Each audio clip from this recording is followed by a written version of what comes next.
Alright guys, we're trying to make another support video. Obviously like last game wasn't the best because my team was just flipping. But in this game we are trying to play Hoopa. And I'm trying to explain you the basics of how you can play supports in SoloQ.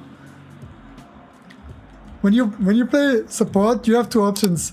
Either you play Expedia or you don't play Expedia. I prefer to play Expedia when I play support, even if I play SoloQ. Because it's actually like a nice touch to it. Your teammates are getting more XP over the time, and you don't really lose anything when you play a support with Expedia. Only if you play support as a carry, which you shouldn't do in my opinion.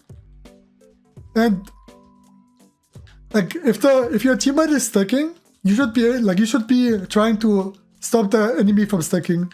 If you are able to stop the enemy from stacking, it's more valuable than you trying to help your teammate to stack, because he doesn't really need help. Hoopa is obviously one of the strongest supports out there. I think Hoopa is like the kind of Pokemon that is like really good for rotations. It's like easier to play around.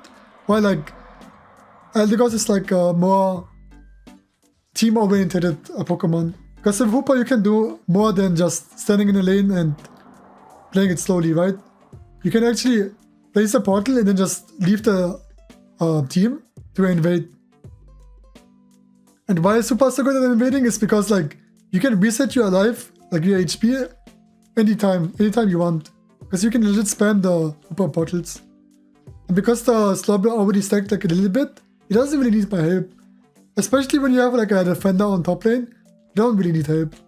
Just try to invade, get more XP than the enemy jungler, and try to be annoying, because this is what you want to do when you play Hoopa.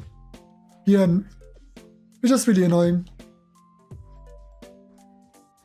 Because there's no way that the jungler can kill you in the beginning of the game. Because all you can do is just like spam your portals over and over. And when you're coming back with the red buff, you can just execute the enemy. Like this is one way of playing the early game. With Hoopa especially. Hoopa is like one of the Pokemon, like a few Pokemons that can actually just invade, be super annoying like a Greedent. You can also place a portal to reset the entire enemy teammate's HP's life. And now you can just roam and do kind of whatever you want, honestly. What is like really important is like that you make it aware that you are in this game. Because sometimes people don't appreciate having a good Hoopa in your team, honestly. So if they don't appreciate it, just play for yourself, honestly. I don't really want to say it because like in SoloQ, it's like kind of weird to play for yourself. But just try to have as much impact as possible to be useful in this game. If you see that your teammate is griefing in the early game, and the jungler is just overextending bot lane like this game, you can just try to invade.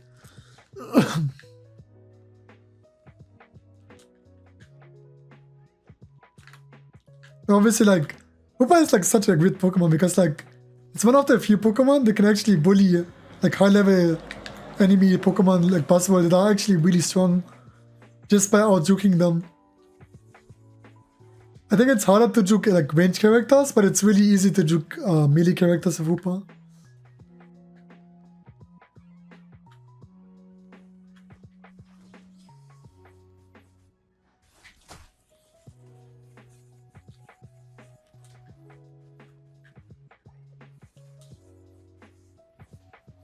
Oh, I didn't take the portal. I think what is also really important is that you are on time on the objective. Because I wasn't on time, the enemies got position. And if you have position, then it's harder to secure objectives. Like if the enemies have position and you don't have it. Right now I'm just gonna try to farm my ultimate to be a bit more useful. I think it's really important to play with your team when you play SoloQ. And then you play a support because you don't feel really useful. But Hoopa is kind of an exception, because if you have ultimate, you're just so powerful. Right, I'm gonna portal top lane, and I'm gonna portal my entire team to the top lane. You always wanna put a safe portal, right? Like what I always see when enemies, like when teammates play Hoopa, is they put a really aggressive portal, which doesn't really make sense. When you activate your ultimate, try to place a portal underneath you, so you can reset your HP while fighting. Just press A and just kill the enemies. Hoopa is kind of broken, honestly.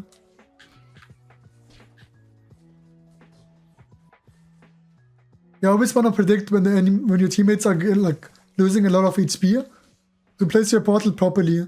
If you place your portal when your teammates are full life like this one, it doesn't really make sense because sometimes like just taking a portal will extend the time you fight. And you don't really want to fight long with Hoopa because the only way of healing yourself is by placing portals. Pokemon like Eldegoss, like supports like Eldegoss can like have ground control healing that can let your team stay in the fight.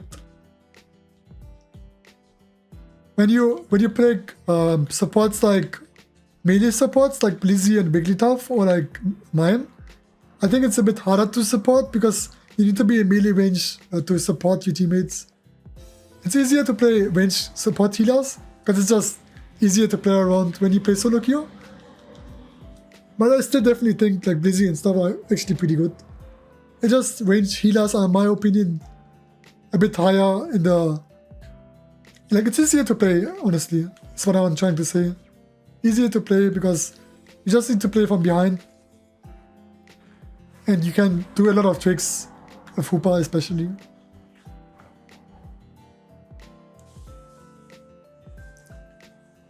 So what I'm always aiming for is using 2 ultimates really efficiently with Hoopa. Because Hoopa is like the kind of Pokemon that has like really impactful ultimates. If you use your ultimates properly, you can get a big ahead. Like you can get a big lead. 2 people are top lane, it's only Umbreon.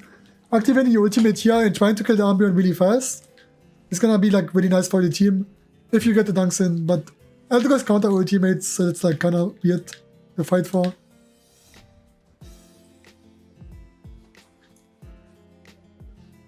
Yeah, they used a lot of ultimates. We will take those fights. Like this is the thing about like Hoopa. Like sometimes you can grief your entire team by just using a bad ultimate, which I did because I anticipated that we can Umbreon faster than usual.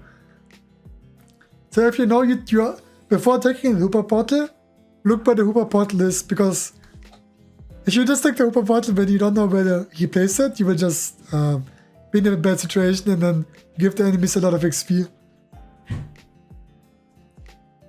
Now obviously I'm not a support main, so I can just give you tips how I think can be a proper support, but I can't tell you how to play support properly. Always look for the enemies, like for your teammates' HP, give them a portal when needed, and play from behind. Don't go melee range when you play a ranged support healer.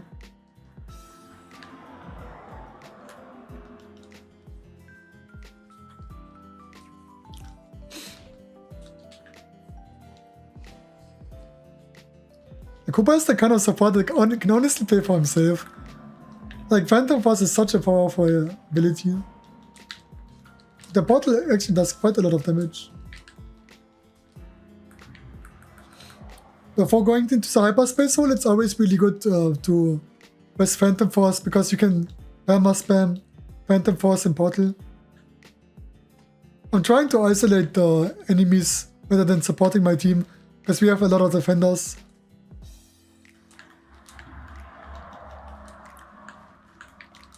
That was a really good ultimate. Now we just kill the enemy team. We just win the game.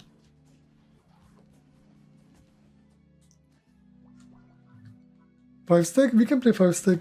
Sure. Hey, I think it was a good 2-power game. I gave you some tips and insights how to play support properly. Just take parts of the tips to improve your SoloQ or your support in general. I think when you play SoloQ, it's better to play range supports like Eldegoss and Hoopa, because I think they have a bit more impact than like melee supports. Well, it depends, because Wigglytuff is really good into speedsters, but I don't think people play as much speedsters anymore. So, almost highest damage in the game. Hope you enjoyed this video. Thanks for watching, and I'm gonna see you guys in the next one.